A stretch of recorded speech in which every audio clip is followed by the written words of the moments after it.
The Public Safety and Traffic Enforcement Branch is a fairly new unit of the police force. Their brightly colored bikes were a hit on social media. Between the pages today, we give you the important details on this new arm of the force. This is Jamaica Magazine, and I am Adrian Atkinson. Stay with us.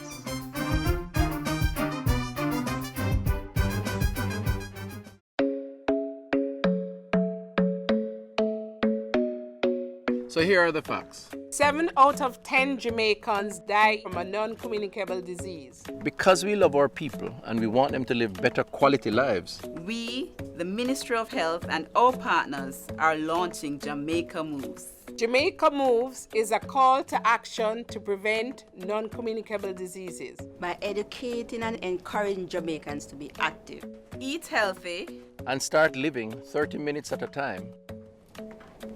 Because 30 minutes of physical activity each day, along with proper nutrition, can go a long way.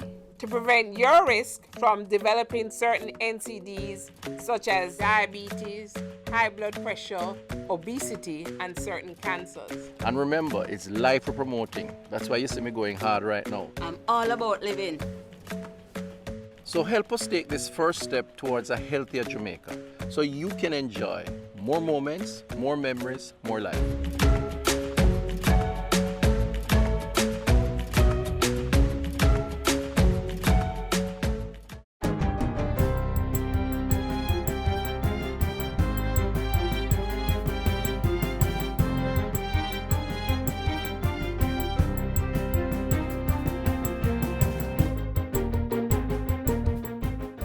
Good day, I'm Lorraine Mendez, and this is your JIS News for Tuesday, November 27. Jamaica has signed a $285 million contingent credit loan facility with the Inter-American Development Bank. The funds are expected to provide immediate financing during the emergency recovery phase following a natural disaster. Prime Minister Andrew Holness made the announcement Monday during his address to the IMF's high-level conference on building resilience to disasters and climate change in the Caribbean. Mr. Holness says the loan facility is one of the ways Jamaica is creating and strengthening the national platforms for hazard risk reduction. Others include the planting of climate change resilient corals, mainstreaming climate change in every single endeavor of government, and including disaster risk financing in the state's fiscal policy framework.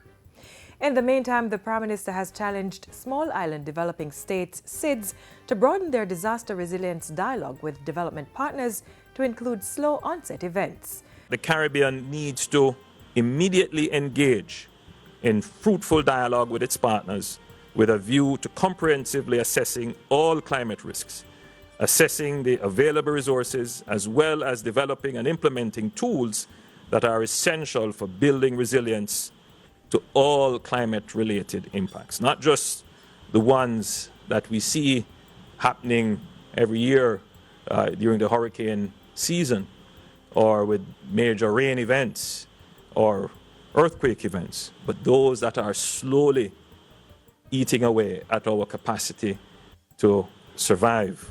Prime Minister Holness also reiterated his call for multilaterals to find alternatives, such as a vulnerability index for SIDS to access climate change adaptation funding. The Vision 2030 Jamaica Secretariat says it has completed work to support the development of the 4th Medium-Term Socio-Economic Policy Framework, MTF. The document, which will be presented to Cabinet shortly for review and approval, underpins implementation of the country's long-term national development plan. Program Director for the Secretariat, Elizabeth Emmanuel, says the document covers 2018 to 2021 and has been reviewed by a wide range of stakeholders. She says 8 national strategic priorities have been shortlisted under the 2018 to 2021 MTF, in keeping with the 4 goals of Vision 2030 Jamaica. These strategic priorities, along with their associated projects, programs, and activities, will assist in moving Jamaica towards a secure and prosperous future for all our people. Ms. Emmanuel was speaking at the Planning Institute of Jamaica's recent quarterly media briefing. The national goals are to ensure Jamaicans are empowered, the Jamaican society is secure, cohesive, and just, Jamaica's economy is prosperous, and that Jamaica has a healthy and natural environment. Jamaicans now have access to a second National Linear Cancer Treatment Center, this time in Kingston. The center, which is located on the grounds of the St. Joseph's Hospital, was opened on Monday. It was constructed at a cost of $860 million with financing from the National Health Fund, the Chase Fund, and the Tourism Enhancement Fund. Speaking at the opening ceremony, Health Minister Dr. Christopher Tufton said cancer accounted for 70% of deaths among Jamaicans with non-communicable diseases annually. I believe that what we have done over these many years, before my time and since my time as minister, is to effectively ensure that as a country, as a people, we have the most modern equipment to deal with those who are unfortunate enough to be diagnosed with cancer. The opening of the Kingston Centre comes just over a year after a similar facility was opened at the Caenwood Regional Hospital in Montego Bay. Tourism Minister Edmund Bartlett says plans are now underway to develop St. Thomas as Jamaica's newest tourism destination. He says over $30 million has been spent on a tourism development assessment project for the parish. This includes a 6-month consultation with technical and skilled planners to design a St. Thomas tourism destination plan. The government of Jamaica has targeted the parish for special development focus, and tourism has been selected as a key driver for that development.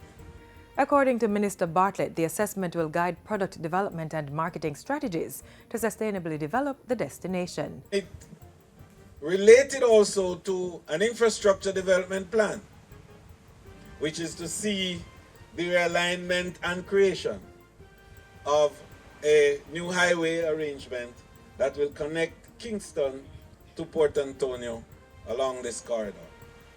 And what it will do is to open up new areas for development. He says consultants will now move into the next phase of preparing a tourism destination development and management plan for the parish. The minister was speaking at the recent official opening of the Licensed Beach in St. Thomas.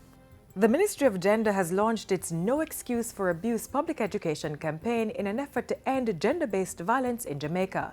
At Sunday's launch, State Minister Orlando Tarilong appealed for Jamaicans to join the government in ending violence against women and girls by not turning a blind eye to such acts. He was representing Portfolio Minister Olivia Grange at the International Day for the Elimination of Violence Against Women church service. This is not another campaign to sensitize people about the horrific effects of violence against women. We all know the horrific effects of violence against women.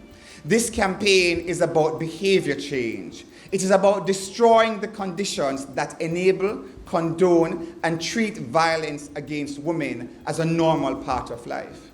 And finally, the Jamaica Defence Force JDF is investigating the circumstances surrounding the cause of an emergency landing of one of its helicopters on Monday.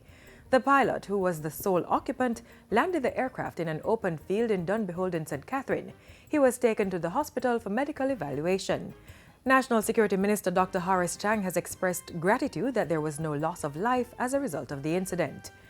Meanwhile, the JDF's Civil Military Corporation and Media Affairs Officer Major Basil Jarrett is urging residents to keep away from the site of the incident. He's also asking the public to report any aircraft parts found to the JDF headquarters at Up Park Camp by calling 876-960-8776.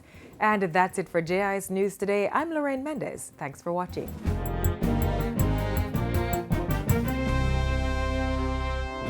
$650 students, $100 million. How are they connected? Through the Hospitality and Tourism Management Program offered at 32 high schools across the island. It's a 2-year program to equip future tourism workers with the requisite skills to meet the demands of the growing global industry.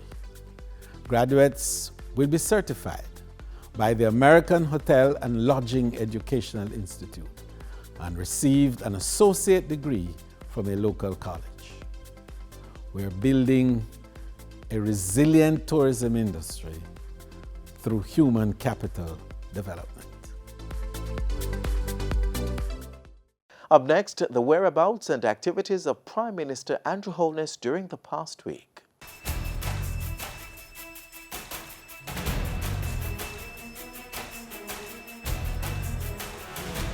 Prime Minister commits to delivering security, jobs, housing, investments, and better roads to Montego Bay. Expresses satisfaction with the pace of works on the 3 Miles bypass and pledges support for innovations in science and technology.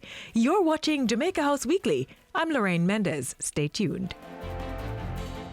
Prime Minister Andrew Holness is now in the United States capital of Washington, D.C. for the International Monetary Fund's Conference on Building Resilience to Disasters and Climate Change. On Monday, Mr. Holness addressed the IMF's high-level conference on the Caribbean's experience in building climate change resilience.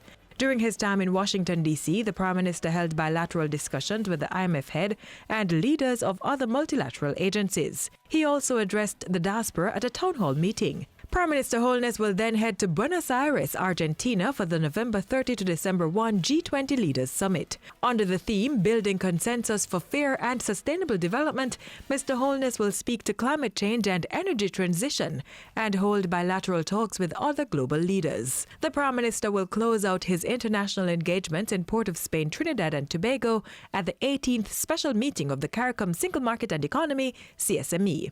The CARICOM chairman will also hold talks with the country's Prime Minister, Dr. Keith Rowley. Dr. Horace Chang is in charge of the government until Mr. Holness returns on December 5. Before his departure, the Prime Minister issued 57 awards to youth who've made invaluable contributions in various areas of national life. At Saturday's Prime Minister's Youth Award for Excellence, Mr. Holness praised the awardees for their work and pledged to continue to see to their development. Your self-actualization is the actualization of the entire country. Your success is the success of our beloved nation. We want to work with you. We consider your views and ideas important. We want to involve you in charting the direction of our country. We are unwavering in the pursuit of the development of every single young Jamaican. The 57 youth were drawn from 12 categories, including nation builder, academics, sports, art, entrepreneurship, and science and technology. Generally, I'm satisfied that China Harbour is moving very quickly to have the work done, and that the quality of work is up to the highest standards possible. Mr. Holness said he was pleased that the 3 miles bypass road which connects Chesterfield to Marcus Garvey Drive was 90% complete. He disclosed plans to improve drainage, install streetlights and increase security along the bypass. It will be part of the patrol schedule of the Hunts Bay Police. It will probably, in the initial stages, have to be manned by the Public Safety and Traffic Enforcement branch. Public safety is priority, so we will put in place whatever measures are necessary to ensure that the road is safe and secure. Speaking to the 3 miles interchange at Portia Simpson Miller Square, Mr. Holness said works were progressing rapidly and smoothly. On Thursday, the Prime Minister shared his plans for the further development of St. James during a town hall meeting in Montego Bay. Among the plans are initiatives to increase the housing stock and job opportunities, reduce congestion and improve safety and security. The government is not going to relent. The government will implement measures and stick with them for as long as it takes to bring genuine security to your communities. The Prime Minister also threw out a challenge to the parish's business community. I am appealing to the business people to start making the investment in the linkages, particularly in agriculture, so that more of the revenues earned from our sun, sea and sand can come back here to Jamaica and benefit the people of Jamaica. And during the question and answer segment, Prime Minister Holness pledged to implement regulations to protect BPO workers, as well as to support craft vendors and small business owners at the shoe market. The Prime Minister also addressed closing time for businesses under the state of emergency, training opportunities and the stipend for HEART participants, as well as the new Road Traffic Act. There are issues that have to be addressed, but I give you the assurance, I give every single taxi man the assurance that the new law that is put in place will be applied fairly and justly. Thursday's town hall was held at the closed Harbour Beach, which is tapped for a $1.3 billion development project. It's a joint venture between the Urban Development Corporation and the Tourism Enhancement Fund. Prime Minister Andrew Holness was on hand Wednesday to participate in the Biennial National Medal for Science and Technology and Innovation Awards ceremony. Former Prime Minister Edward Seaga was honoured with a 3D portrait of himself for outstanding contribution to the sector's development. Other Jamaicans were awarded for their innovation and creativity in several fields, including Joy Spence, who copped the National Medal for Science and Technology. Chris Daring of Ready TV won the National Innovator of the Year award. Dr. Shade Foster received the Young Scientist of the Year award, while healthy sugar product creator Jordan Freeman walked away with the Youth Innovator of the Year award. Awards were also given in the categories of food and agri-processing, engineering and manufacturing, environmental sustainability, engineering and energy, education, as well as health and safety. I am extremely happy to witness the push for increased awareness and participation in science and technology and innovation across the length and breadth of the country. It is one of the ways in which we can find the hotspots of creativity and nurture them into enterprises that will be successful nationally and globally, building on the strength of brand Jamaica. Back at his office, Prime Minister Andrew Holness held talks with a delegation from the Young Entrepreneurs Association of Jamaica, YEA. Tuesday's meeting came a day before the association's annual expo for National Entrepreneurship Week. And on Wednesday, Mr. Holness received representatives from the Postal Corporation of Jamaica. The team updated the Prime Minister on developments in the sector, including the $47 million being used to transform the island's postal service into an international system. And that's how we close out Jamaica House Weekly. Be sure to join us next time for more of the news stories coming out of the office of the Prime Minister.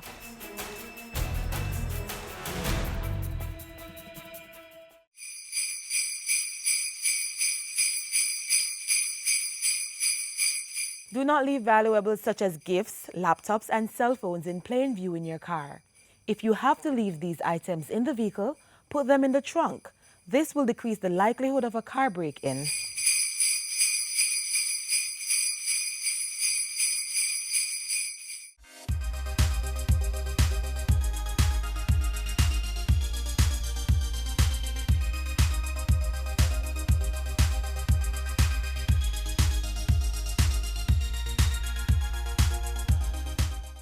Over the years, hundreds of Jamaicans have studied abroad free of cost, courtesy of a government scholarship. Find out now if you or a loved one may qualify for such a scholarship or tuition assistance. Take a look.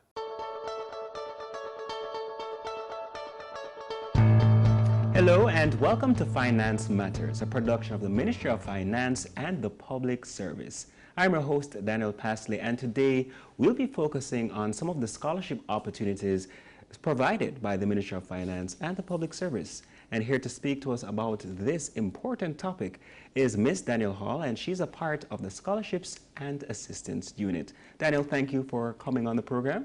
Hi, Danielle. Thanks for having me. Now, what are some of the responsibilities of the Scholarships and Assistance Unit? Okay, the Scholarships and Assistance Unit is a branch of the Strategic Human Resource Management Division of the Ministry of Finance and the Public Service. The unit is solely responsible for fostering tertiary level education, and we do so through various donor agencies and countries, and we have bilateral and multilateral agreements with these countries to offer to Jamaican citizens scholarship opportunities for them to study worldwide, if I may say so. And what are some of these programs? Okay, for the Scholarships Unit, we offer throughout the year the Cuban Jamaica bilateral program. We also offer a scholarship from the government of China. We offer the UK Commonwealth Scholarship, which includes the United Kingdom and New Zealand for students who are studying their master's and PhD. For the Cuban scholarship, that is for students between the ages of 18 and 25. Right. Now, each year, Cuba sends to us their disciplines, and we offer it to Jamaican citizens. And I can tell you, we have a huge amount of indeed. Mm-hmm. And that scholarship is usually advertised between February and April of each year, as well as the China scholarship. So these two scholarships run concurrently, and persons are invited to apply and submit their applications to our office. We usually have the scholarships open for about 2 to 3 weeks, after which we do a screening process and a shortlisting. Then we contact the shortlisted persons. And what are some of the things that you are looking for in the screening process? Well, we usually have an eligibility criteria that is advertised with the scholarship. So most times once the persons meet the eligibility, Yeah, no problem. then we usually shortlist it. Sometimes shortlisting can be a bit tedious because all these students are doing so well in their academics, but we usually ensure that they have met the requirements. We also offer the Organization of American States Scholarship, the OAS, that covers the USA, Canada, South America, and Latin America. Now, this scholarship only funds the last 2 years of any program. So, for example, if a student is studying medicine and they're in their final 2 years, they may apply for this scholarship. If that student is a Jamaican, they can apply to any other country except Jamaica. So once they have been enrolled in a program outside of Jamaica, they are eligible to apply for this scholarship. And as it relates to the UK or the Commonwealth Scholarship, with the master's students, do you find that there are many persons who are applying as well? The master's program and the PhD program gets the same attention. Students are doing very well, and once they have completed their bachelor's or their undergraduate studies, they are ready and willing to move on to higher learning. So we have the same influx for masters as for bachelor's. That is the end of Finance Matters this week.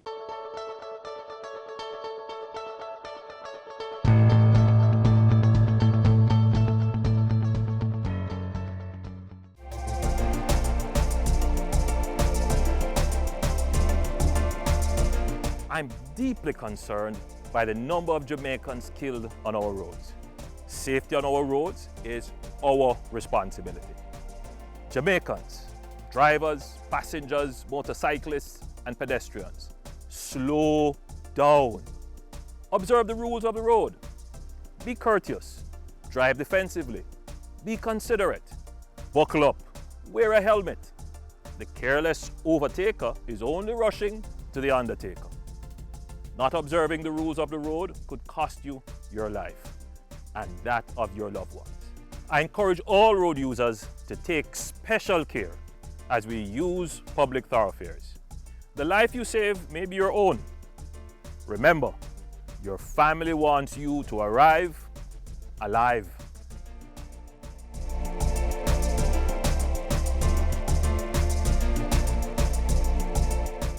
So by now you might have noticed the new neon-colored bikes and clothes on roadways in the corporate area, St. Catherine and Montego Bay. Well, the Jamaica Constabulary Force has launched its Public Safety and Traffic Enforcement Branch, a division designed to maintain safety on our roadways.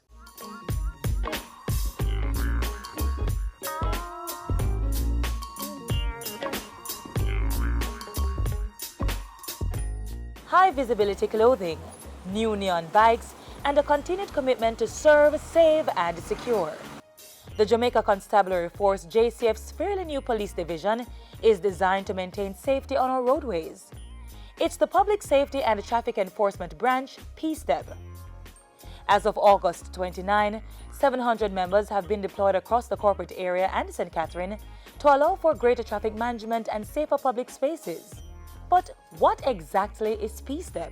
PSTEB is a merger between the Motorized Patrol Division and the Traffic Division.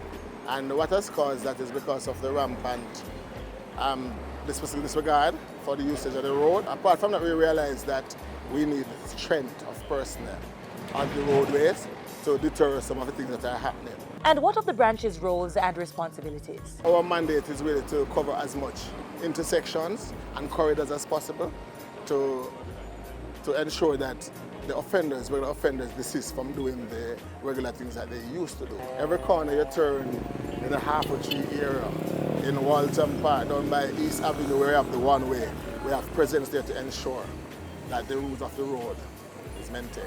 When you come out of Portmore, for example, or people come from the country and they come into Marcus Garvey and they divert in the East Avenue. Once it's East Avenue, there's somebody there directing traffic, pulling traffic out so that it doesn't back up back onto Marcus Garvey. And the police is always there for guidance. If you don't know where to go from there, we're there to show you. And with their bright neon yellow uniforms and similarly colored bikes, the P-Step members are hard to miss. The division has also been attracting attention and commendations for its sustained presence on the roadways and its role in restoring public safety, reducing crime and disorder, and improving public trust in the police. But the truth is that we have been getting a lot of complaints. On a daily basis, you'll see taxi men, you'll see them lined up in lines coming down. We have people honking horn to show their appreciation. People are able to tell us by Twitter or other social media how much they appreciate us. They're able to go home on time to their family, etc. And all it takes is for us to just be present. As the JCF continues its work, the public is being asked for full cooperation. I just want to say to the public that P-Step is new, but policing is not new. And we are here to maintain the peace. Just want to work with us and to ensure that we have a free flow of traffic in the corporate area. P-Step is just one example of the JCF working to serve, protect, and reassure with courtesy, integrity, and respect for the rights of all.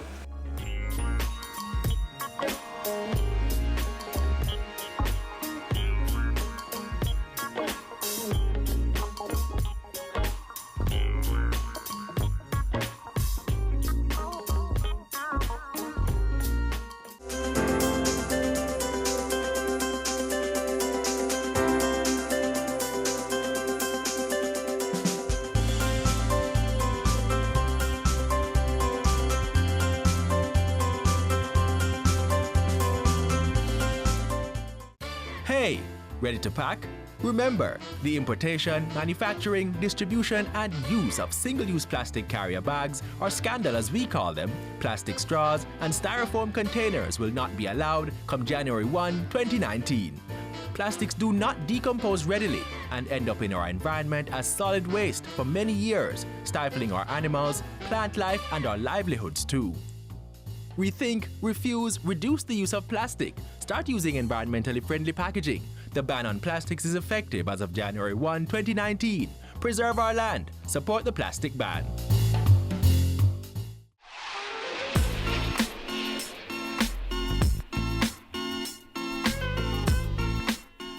Thanks for hanging with us today. Please visit our social media pages so you can remain in the know while we are off screen. Click on any of these handles displayed and you may find us there. You may also download our app to be notified of our new posts, or send us an email if you have a comment or a question. Until next time, I'm Adrian Atkinson. Thank you for watching.